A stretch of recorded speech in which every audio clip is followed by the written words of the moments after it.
ஆரம்ப காலத்தில் ஒரு பிரச்சனை வந்துச்சு. சதீஷ்குமார் அப்படின்னு சொல்லிட்டு தஞ்சாவூரை சேர்ந்தவர். அவங்க காஸ்ட்லேருந்து வேறு காஸ்ட்டாக கல்யாணம் பண்ணிட்டார்.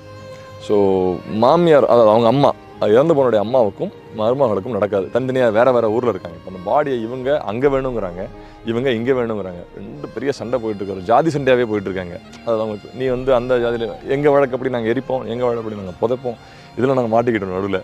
சரி, ஃபைனலாக ஒரு டிஸ்கஸ் பண்ணி சரி ஊருக்கு கொண்டு போகலான்னா ஊரில் வர விடலை.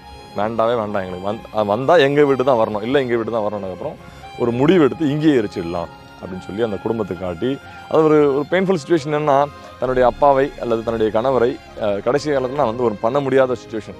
அந்த மாதிரி சில எதிர்ப்புகளாலும் சில பேர் வந்து பணம் இருக்காது, சில பேர் வந்து எனக்கு தெரிஞ்சு இன்றைக்கி வந்து எமோஷன்ஸ்லாம் ரொம்ப கம்மியாகிடுச்சு நான் நம்புகிறேன். ஏன்னா பழைய மாதிரி ஒரு எமோஷன்ஸே இல்லை இன்றைக்கி.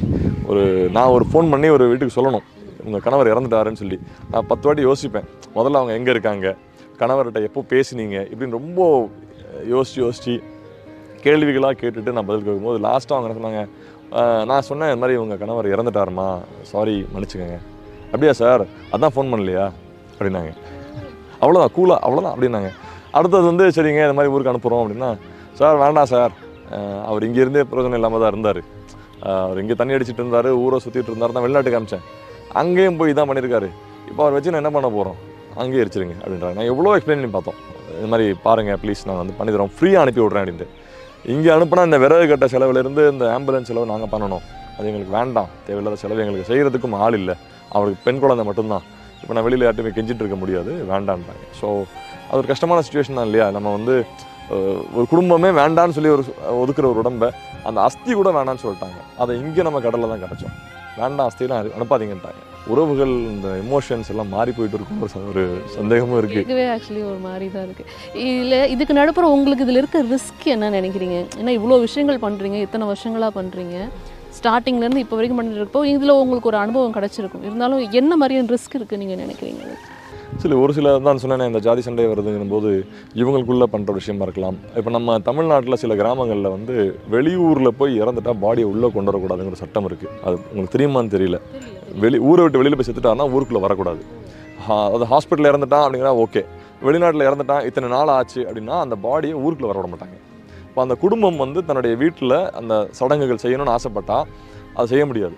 ஸோ ஒரு சேலம் பக்கத்தில் இருக்க ஒரு கிராமம், அந்த கிராமம் பேரை சொல்ல விரும்பலை, அவங்க வந்து அந்த ஊர் பெரிய மக்கள் என்ன சொல்லிட்டாங்கன்னா பாடி ஊருக்குள்ளே வரக்கூடாதுன்ட்டாங்க. இப்போ நாங்கள் ஏர் இண்டியாவிலேருந்து போய் இறங்கும்போது மதியம் ஆகும், நான் சாயங்காலம் தான் போய் நான் வந்து பண்ண முடியும் இல்லையா? இப்போது நான் 5 மணிக்கு வீட்டுக்கு போய் சேர்ந்தால் அந்த இருட்டிடுச்சுன்னா அங்கே எதுவுமே பண்ண முடியாது.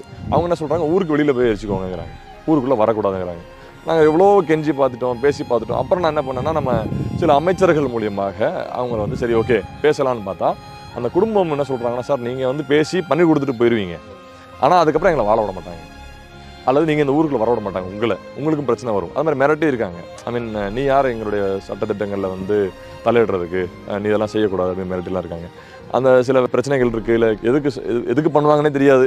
ஏர்போர்ட்டில் போட்டு விடுறது, சில பிரச்சனைகள் பண்ணுறது, இது பண்ணக்கூடாதுன்றதுக்காக ஒரு முகநூலில் ஒரு பதிவு போட்டால் இந்தியன் கவுன்சிலேட்டில் போய் கம்ப்ளைண்ட் பண்ணுறது, இது மாதிரி முகநூலில் பதிவு போட்டிருக்கான் அப்படின்னு கம்ப்ளைண்ட் பண்ணுறது, அந்த மாதிரி சில விஷயக்கிருமிகள் இருக்க தான் செய்கிறாங்க. அது சில பிரச்சனைகள் வரதான் செய்யுது.